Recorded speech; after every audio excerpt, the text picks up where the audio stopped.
dañoo association bu bees la ñu sos indi nañu sunu papier yi ñu war a affilier yëpp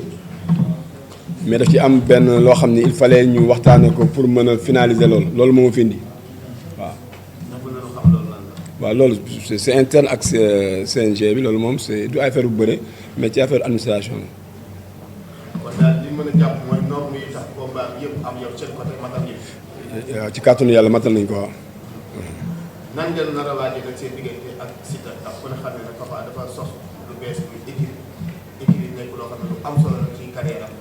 muy première sortie nan ngeen di gën a suus. waaw xam nga gone gu juddoo Fass màggee Parcelles ñi la wër dëkk juddoo ñaari tali ay pression ak yooyu moom seeboo ñu yóbbu ko fële waaw Sow presque li ko desee ci làmb li ci des waxuma ne tuuti na mais bëriwutul boobu bëri mu ngi ci presque est-ce que amul 40 combats wala un peu moins de 40 combats am ay plus de 27 victoires parce que victoire yi mu am Dakar la ñu compter mais làmb ju officiel mu bëri ay CRG bu Thiès match ñu fa ak Cheikh Niang doom Boy Niang am fa 4 victoires kenn boolewu ko ci comptable ci victoire yi bu ko ci boolee am na plus de 27 victoires donc kooku du ay pression benn làmb non. leneen li ci sof rek mooy ku ne xam ne ni combat bi Pape Fall moo ko organisé te dégg nga condition yi ci dara àndee ak yéen muy ñaari camp yéen ci côté mobilisation parce que soxla na loolu nan ngeen dina taxawee. danañ xam nga kuy bëreeg Siteu moom mobilisation c'est boo nga xam ne ni am nga problème ndax nit ki wax sa baaxu morom du la wàññi sa baax dara yàlla ci mbër yi mu may mbooloo Siteu ci la bokk mais suñu côté on va faire le maximum ba nga xam ni danañu indi mbooloo stade bi incha allah. oui yaa ngi wax sànq ci wàllum pression Papa Sow léegi am na expérience ak yooyu ñu gis na ay événements yu mag yoo xamante ne Papa Sow mën nañoo wax ne moo ciy daan boppam nga xamante ne day ñëw pour mu lucide ba mën a aborder combat wam expérience am bu ñu gis ni mu mettre ko en exergue est-ce que Papa Sow mën nañoo xaar combat bi mu ñëw indi ñu loo xamante ne mën nañoo wax ni carrément màgg na ci làmb expérience am voilà. waaw loolu mooy li ma xamal boo nee bu jógee Fass pression te fa la daanoo yooyu jël ngay wax n'est-ce pas donc kon du génn bi sos leneen du day xëy na day wàññi sax pression donc bu ñëwee par rapport à Siteu ma wax ko waxuma ko keneen wax ko ñëpp xam nañu expérience bi ci côté Papa Sow la nekk jeunesse bi ci Siteu la nekk Papa Sow moo war a def li mu war a def ba bëreeg moom ci li mu ko magee ci bëre loolu mooy.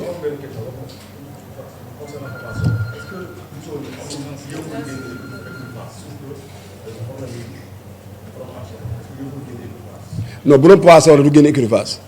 Papa Sow c'est le lutteur de Fass bu juddoo Fass musul bëgg génn écurie Fass c'est-à-dire xam nga c'est l'occasion qui fait le larron mais bu doon moom rek du génn écurie Fass jox nañ ko lettre il l'a lu peut-être il a pensé que ne moom su defee croix jox leen ko dañ ko koy delloo woo ko ndeke du woon loolu mu am ci xëy na incompréhension boobu loolu la mais bu doon moom rek du génn écurie Fass non c'est pas xam nga mieux vaut tard que jamais li jot rek yomb.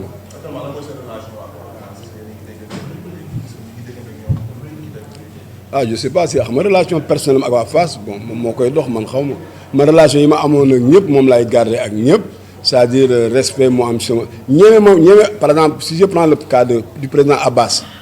Ndoye mais ñeme wax ne Abbas beneen moo budul Abbas nit ku baax loolu la ma woon ñeme wax beneen moo ci mbay lu nit ku baax loolu la ma woon mais le reste nag non am na commentaire xam ne du ma ci dugg quoi je préfère ne pas en parler parce que maa sut man maa sut loolu. mais on a l'impression que ci combat yi saa yu waxee waxu Fass muy Papa Sow muy encadrement bu bees bi da leen di jël ak cœur réponse bi sax dañuy sentir ni da ngi répondre avec le cœur métti na leen Fass bi indi mais est-ce que boo leen ko jiitalee tout le temps di préparer combat bu mag bis bu mag mu nekk loo xam ne déterminant ci carrière Papa Sow est-ce que du leen tardel. xam nga bu soo waxee ne buggul woon génn après nga ne génn bi naxariw ma kon du am sens. c'est parce que nee nga bëggoo woon génn dàq nañ la neexu la loolu mooy logique foofu la ñuy waxee mais du parce que dañ ci am non man Abbas vraiment ay Thierno Dramé ñoom ñëpp nous avons de très très bonnes relations yi moom laa amal ak ñoom et je garderai ces relations là tu comprends man du ma wax lu ma gëmul du ma def lu ma gëmul ñaari teel laa juddoo màggee ñaari teel ba toll ni ma toll parce que Walda ak day bay xàmmeewu ma ci benn boo ma jox macc. père ba ñu gis ne waa Fass daa nga dugal sa loxo ci biir Fass day leen jàppale ku mel ni Papa Sow cité na ko ci combat Gris Bordeaux Balla Gaye wax na ay jàppale yoo ko doon jàppale Papa Sow génn Fass créé boppam ndax da nga daan jàppale waa Fass da nga koy jël wala da ngay ñibbi sa toog leen loolu daal je préfère man su may jàppale koo mën a jàppale ci àddina yàlla moo tax ma koy def du wut tur du wut nangam loolu moom je préfère ne pas en parler mais bu ngeen seetee bu ngeen xoolee ci Bantamba bi passé di ngeen ci gis mbëru Fass mu ngi sama kër loolu junj doy na borom xel bu ngeen xoolee Bantamba bi di ngeen ci gis mbëru Fass mu ngi sama kër samay doom lañu dootul affaire écurie samay doom lañu waaw. mais ak père ba ak parcours bi nga xamante ni tey papa jóge na ko ñu bëri tey ne fu mu nekk ni papa pression la nar a bëree làmb ji ak ñenn ñi nga xamante ne ñooy amateurs yi jëlaat favori bi joxaat ko Papa Sow ndax loolu du nekkaat pression bu gën a di siir. xam nga pression ci ñi lay dal. pression day dal ku un bleu. day dal un poltron xam nga la couardise moom est une maladie qui ne se guérit jamais mais bu nekkee bañkat nga xeexkat nga guéree nga yooyu moom vraiment du ay il viendra mais très relax bëri li muy bëri day ñaan yàlla mi joxe ndam yàlla may ko ndam. muy demaat suba war a jàkkaarloo ki nga xamante ne moom mooy Siteu mobilisation bi nan ngeen koy waajalee déjà parcelle bu nekk ci ginnaaw ak loolu nan ngeen di waajalee mobilisation bi. ah ñun parce que non xam nga Pape Abdou Fall si ñoo dëkk suñu nawle la am noo xam du ko tëgg ba pare ñu bëgg toog naan ay jël nañ xaalis ba nañ toog non on va faire le maximum pour demain nit ñi ñëw en masse ñëw foofu mais pour mu nekk spectacle parce que nag en attendant ci li xew Papa Sow Siteu la moo fi affiche bu mag leneen amu fi ci li wóoragum. Papa Sow ak Siteu ñoo fi moo fi nekk affiche donc il faudrait que suñu côté ñun ñu xataraayu def le maximum mais pour liñ ci war a def ñu def ko loolu mooy yoon boo ko séqee ak sa nawle bu defee li mu war a def da nga war a góorgóorlu yow sa kéemtalaay kàttan jéem a def li nga war a def on va faire le maximum on donne rendez-vous à tout le monde demain suñu soppe Papa Sow ak soppe Siteu ak ñi bëgg làmb yëpp ñi bëgg Pape Abdou Fall ñëw stade demain mais dans la discipline def li ñu war a def ñëpp après ñibbi parce que. ñu jëm arène nationale te ku ne xam ne fi làmb toll soxla na mobilisation mais soxlawul violence ki ko tëgg di promoteur boo xam ne exemple ku mën gis kuy dox social la ban message ngay laaj si ñaari cas yi arène nationale di ko dimanche passé dafa xew ban message ngay laaj si ñaari cas yi. waaw xam nga arène nationale moom même bu nekkoon amul sax barrière acteurs yi bu ñu normalé rek dara du fa am même sans force de l'ordre c'est-à-dire ñun ñoo war a discipliner mbër yeeg encadrement yeeg ñëpp quoi ñuy tourner autour ci làmb li ñuy wax rek mooy muy sunu camp muy camp Siteu ñun Papa Sow kenn mësu ko dégg événement bu am ay histoire il viendra à l'heure def li muy def dans le respect ñuy ñaan képp ku fa ñëw nga bokk ak Papa Sow mbaa nga bokk si mbaa nga nekk keneen lii discipline daal la ñuy laaj pour ñëpp ne ñëpp am discipline bon ñu def ko ci fair play préparer nag le 5 avril incha allah. papa équipe bu bees nan la nar a. mais dañoo dàq mais bu ñu dàqee nag ku bëgg ànd ak ñun ci ñi àndaloon mais dañuy kon ne ànd. 5-5 mooy 5-5 koy tëggal. ci biir wax bi nee na bàyyi wala dañ leen a. waaw léegi Papa Sow du bëre waa Fass mais équipe bu amee tamit bëgg nañ seen combat ak waa Fass dinañ bëre wala tëdd. waaw yow loolu kay xam nga na Pape bi indi avance léegi nga xool man dama café sax Pape di wax ne ku ma fay millions yu bëri sax ma bëreeg sama Pape damay café loolu c'est-à-dire bokkatuñu dara rien ne nous lie absolument rien je dis absolument rien ak Fass absolument rien dégg nga li wax dama bëgg nag nga sax ay foo ko indi rek foo ko teg dugal ko foofu foo ko teg absolument rien Papa Sow sax mën na bëri waa Fass bopp. mais Père Ba dañoo gis ni seen problème ak waa Fass lu bari yow moom gëm-gëm boobu la am kon royuñu ay Ama Baldé déedéet toppuñu ko buñ làmb boole nag dañuy bëri ak moom Ama champion la du hasard mu dem di xëccoo ji roi des arènes kon kooku ne. boo sañoon bëreeg moom ndax dafa bokk ci adversaire yi loolu rek la mais du pour topp ko mais li wértoor daal ku ñu làmb boolee rek matukaay yi war a jël yëpp danañ ko jël di xaar yàlla may ñu ci ndam nag moom suñu borom a ko yor mais sabablu rek même rëbb bi booy rëbb da nga yor fetal yor bal tiire yàlla doog a ñëw parce que bul tëdd rek naan yàlla bay sa tool déedéet no àdduna tëddeewul noonu da ngay sabablu suñu borom doog a ñëw. beneen bi mooy wàllu violence ñu bari dañ ko dëkkee ci camp boobu noonu. ndax gis nañu comme camp boobu nan. Tarkindaay daal. gëj nañoo bëri te yaa ngi gis violence. fa laa bëgg a ñëw may ma. gëj nañoo bëri de te yaa ngi gis violence. waaw ndax gis nañu sa combat ak Gouye Gui. seen combat ak Gouye Gui. am na violence te barki dem booy jaay am na combat boo xamante ne combat Alioune Seye 2 ak ñax mooy ñàkk jariñ est-ce que yéen yéen a ngi éviter loolu noonu. question bi ni nga ko tënkee dama ci àndul da nga jël violence solal na ko mu mbubb nun sol nun loolu laay lànk la ma bëgg a dégg mooy violence bi ci arène bi te léeg-léeg sa waa kër yi bu ñu bëree dina am comme ni muy amee ci ñeneen su boobaa nga xam ne c'est général loolu nag solution la ci ñëpp war a wit yëfi ñëpp la ndax benn bëñ dafa war a fonk te weex ñu bëri dañuy dund làmb mais du ñëpp ko bëgg bi violence bi amee ci Alioune Seye ñàkk jariñu ku ne ngi wax ba sax man boo see sortie yi ma def dama naan nañ fàttaliku AS Pikine bi muy dajee Casa au moins pour tempérer ñu xam ne violence bi ci nawetaan yi fépp la am mais duñ jël làmb ji rek ne violence moo waral sponsor yi daw loolu dañuy wax rek violence am na ba ci assemblée dañuy xeex ak def lu ne nañ bàyyi loolu li am solo nag mooy nañ defaraat toogaay bi xam ne boo ne woon dañuy xeexi kenn du ñëw li muy làmb la sport la nañ ko rafetal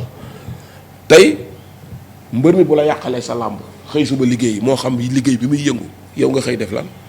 kon nañ defaraat entourage bi ñiy entouré xale yi képp kuy yàq bul nangu mu jege la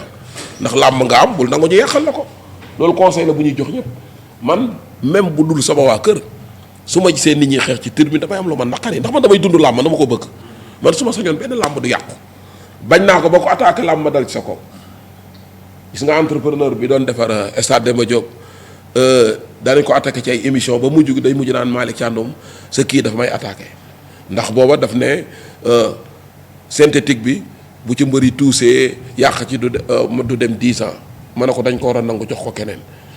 contre ma ko mais c'est juste man ku sànni xeer làmb rek ma dal ci sa kaw ndax man pour man mbëri dama leen a jaboote te it nag ku ci ne li nga yaakaar ci làmb da nga ko war a am man làmb dama koy dund bu ma sañoon ko takk ngemb jariñu kon violence bi man maa ko gën a ñaawlu bu ma sañoon du am su làmb jeexee ñuy romb nit ñi di dóor oto yi di këf sama xol bi day jeex bugguma mu demee noonu stade Iba Mar da nga daan gis cordonnier yi bu làmb amee ñuy tëj ñuy jëli xeer te ñooñu làmb ci sax yitteelu leen làmb ji yëkkatu leen mais ñiy gàmmoo ñiy raas dem bokkuñu loolu la ñuy def ci nawetaan yi di ko def ci lépp kon moo lay wan ne raxas la ñu war a def rafetalaat mbir mi yaraat xale yi ñoo xam ne violence bokkul même ci sport même réew mi soxlawu ko loolu moom dama koy ñaawlu. Père Max. waaw la nuyoo. sa poulain Siteu. mu nekkoon États-Unis doon def foofu li nga xamante ne moom mooy MMA. ma tase yow laajte la nga demee li nga xamante ne moom mooy préparation MMA ak lamb bi ñu benn. liggéey fii ñun ñoo koy gérer. alors mu jógee ci préparation boobu ñu teg ci ay quelques mois mu daal di ñëw ci lamb xam nañu bi ñu fa nekkoon mu ngi nekkoon ci préparation MMA combat MMA nekk foo woon pour illustration d'ailleurs bi ñu ko gisee état bi bokkut ak par rapport bu ñu daan dem di préparer li nga xamante ne moom mooy lamb moment bii nii ndax ci diggante fii ak lamb ji di am dana génnaat ñëwaat wala fii lay toog. waaw xam nga dafa jege gaw ma mu génnaat mais li ma la wax rek MMA foog nga gaaw foog nga mobile. moom sa yaram ndax sport de combat yëpp la ñu boole def ko benn kii benn discipline kon moo lay wan ne boo mobilul gaawoo doo ko mën a réussir mais nag sama xam-xam bëriwu ci loolu sama xalaatu bopp la rek mais lamb moom xam naa ci tuuti xaw ma ci lu bëri mais xam naa ci tuuti xam naa ne boo wooyofee bu ñu la këfee mën nañ la yegg fu la neexul bala ngaa xalaat ñu daan la moo waral ba nga waxee loolu may la nag fee dafa wooyofoon foog mu jël poids pour mën a taxaw ci ay tànkam bu ko defee li mu bëgg a liggéey mu liggéey ko loolu nag ñu ngi ciy liggéey te xalaat naa ne bu ñu demee ba la 5 bu sumee ko danañu xam ne liggéey nañu incha allah di ñaan nag suñu borom ma ñu ci ndam. ci laps de temps bi est-ce que mën na fee 10 comme ni nga koy waxee par rapport ak ñu jógee États-Unis parce que xam nañ ne sportif pour mu jël benn masse musculaire bi du yomb wala bu fekkee jël na ko mën na kaa handicapé ci jour combat. mais bu dee sportif nga xam nga ne liggéey boobu mooy gën a métti sax jël poids parce que la ngay daw mooy bëri loolu doo ko daw fii li mu doon daw da daan daw lu ëpp 15 kilomètres fii boo noppaloo wàññi rek da nga jël poids bu dee sportif ko pour 10 moo gën a yomb wàññi poids moo gën a jafe jël poids moo gën a yomb bu dee xam nga dara ci sport. alors loolu moo gën a yomb Papa Sow ñu gis ni première face to face bi Roussel bi xaw na am tuuti respect bi daw na bu bëri seen diggante. te tàmm nañu di gis Siteu bu ñëwee day tàng indi ay slogan yu bees supporter yi di yëngu nga xamante ne danañ toog benn 4 mois ci ginnaaw gars yi di wax ci lii Siteu wax dugg na fii génn fee adversaire am bu ñu ko toog bii ñu gis ne lépp dafa sedd lu ko waral. waaw mais li ko waral xam nga keroog yaa ngi dégg bi ko journaliste yi laajee seen mbokk yi bi ñu ko laajee Siteu mooy leen tey face à face andiwuma dañuy présenter affiche bi mais bu ñu tollee ci face à face lu ngeen ma laaj naa leen ko wax kon xam naa ne suba déglu leen ko rek moom borom yi bagage la de. borom yi bagage la. mais ma ñëwaat tuuti kenn. combat bu ngeen régulariser tul bu ci kenn def face à face ñu ànd ci ak ñoom ndax waxtaan yi neex borom kër te ñoom lañ dénk léegi nag ñu bëgg bu ñu fi jógee tey promoteur bi foofu ñu woo ñu wuy si ko lu mu ñu def loolu def ko loolu moo sabab suñuy jataay tey. kon booy boo ñu dal ni norme yi tax combat bi taxaw lépp seen côté matériel. waaw xam nga Siteu ba mu ñëwee semaine ba la ñu génn wala bi ci topp moom ñëw na fi CNG ba renouveler licence am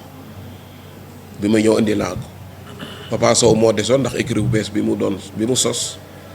moom it li ko waroon def na ko ba it licence am nekk na en règle loolu moo waral tey ci la ñu war a taxaw nag pour mën a promoteur bi jëndoon na licence yàgg na kon ñi ko séq ñëpp daal nekk nañu en règle loolu moo waral tey ñu war a ñëw pour officialiser combat bi. ñu gis ngeen jëm ci bis bu mag. waaw dafa tënk ko Siteu di ndaanaan mais jël ki nga xam ne moom it mooy ndeyu ndaanaan yi muy Papa Sow. jóge ci defet jël mbër mel ne Papa Sow est-ce que wóorul Siteu. waa xam nga Siteu la ma ko waxoon rek dara mëntu la yomb ci moom mënoo di laaj yenn kase yi ba pare di tànn adversaire loolu wax naa ko moom biir néeg kon li ko war rek mooy yokk dooleem xam ne dara mënta yomb kon mënoo daaw seetaat lu woyof naan moom laa bëgg a bëreel et puis beneen bi mooy mënoo soxla Papa Sow yéen ñëpp bind ngeen ci wax ci mënoo soxla Ama Baldé yéen ñëpp bind ngeen ci wax ci Ama Baldé daan Papa Sow ñu jox la Papa Sow ñu ne risque la kon kay ñu ne bi ngay laaj Ama da ngaa sob dégg nga dégg naa la bu baax.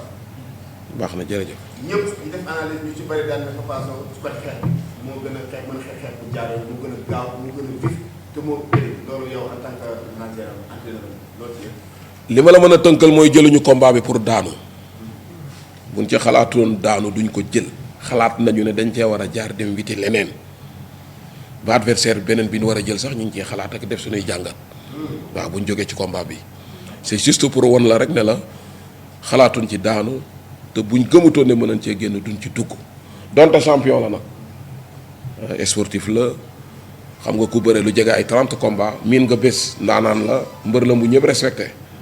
mais daal combat bi ñun am nañ ci yaakaar bu baax te xalaat nañu ne yàlla dinañu ci may ndam. ku xam si nga xam ko ci innovation xam ko ci may macha allah. Pape Fall Mbote seen ndaje deuxième ndaje bi di suba nan ngeen leen waaw xam nga nag Siteu moom ñoom sax léegi xale yi tooñ ma naan yaay papaay tarkindaa yi mais li ma la ma xawal moom toujours ay mbiram day bette moom xam naa ne daal xam indi na fi 200 francs indi moom lu ne lay indi bii nag xaw ma ci lu mu ne nag pour dire vrai pour wax dëgg rek même daal xam naa ne moom toujours mu créé surprise moom beneen affaire la ndax moom lu ko yàlla defal la du hasard yéen ngeen tuddee ko le phénomène xëy na suba mu indi beneen slogan loolu moom xamunu ma ci wax dara xamaguma ci dara daal waaw. vraiment sax ñu bari ñu Siteu dafa nekk ci tànk Ama la yor. tànk boobu léegi sànq nga ni ki bëri Papa Sow bëri na ak ki nga xamante ni moom mooy Ama Baldé léegi ñu ne Siteu adversaire yi Papa Sow jël presque day bëri ak ñoom rien que pour mën a ubbi pour jot ci Ama Baldé loolu moom moo tax tànk Papa Sow déjà. waaw mais xam nga loolu moom xalaatu nit ñi la rek mais Siteu ku ne xam ne mbër la moo xamante ne nii bi mu daanee Malaw Seras bu ngeen fàttali ko demee 2S benn émission ne nañ ko jox Lac Rose ma ne ko doo ko jël Lac Rose jamono yi mënoo bëre ak moom bi mu jógee ci Zarko daf ne ma Tapha Tine laa jël ma ne ko kon say mbokk dal ci man c'est juste pour woon fitam ak moom xalaatam bàyyi fi benn mbër ma ne ko yow boo jëlee Tapha Tine say mbokk ci moment bii dafa teel kon moo lay wane ne du Ama Baldé rek Siteu naw nañ ko xalaat ne mën nañ ci am ndam mais nangul nañ ko mën a xeexam nangul nañ ko mën a bëreem mais ñun li ñu yor doy nañu sëkk te ñu xalaat na ne dinañ ci am ndam waaw loolu daal laam la ma ci toll. nee na loolu wax bu yàqu la làmb demande sociale la war a doon ñëpp ci war a dugal seen loxo ndax bu njëkk ba juróom-ñaari équipe la war a juróom ñoo am ci Sénégal léegi ngay tudd ay 100 et quelques écrits 150 wala 160 écrits kon ni nawetaani mel loolu la làmb mel kon bu làmb ji mbëri bëriwuñ mën naa yàq lu bëree bëri kon la ci ñëpp dugal seen loxo te état bee ci war a jiitu jërëjëf.